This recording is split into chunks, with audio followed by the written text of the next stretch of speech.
بسم اللہ الرحمن الرحیم۔ السلام علیکم۔ ایک فقیر دریا کے کنارے بیٹھا تھا۔ کسی نے پوچھا بابا کیا کر رہے ہو؟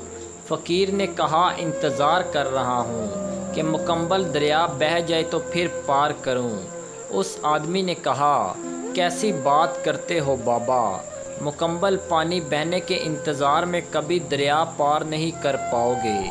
فقیر نے کہا یہی تو میں تم لوگوں کو سمجھانا چاہتا ہوں کہ تم لوگ جو ہمیشہ یہ کہتے رہتے ہو کہ ایک بار گھر کی ذمہ داریاں پوری ہو جائیں تو پھر نماز پڑھوں گا، داڑھی رکھوں گا، حج کروں گا، خدمت کروں گا، جیسے دریا کا پانی ختم نہیں ہوگا، ہمیں اس پانی سے ہی پار جانے کا راستہ بنانا ہے۔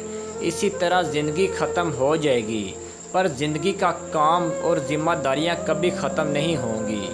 اگر آپ کو میری کہانیاں اچھی لگتی ہیں تو مجھے ضرور اپنی رائے سے آگاہ کیجیے گا اور میرے چینل کو سبسکرائب کیجیے گا۔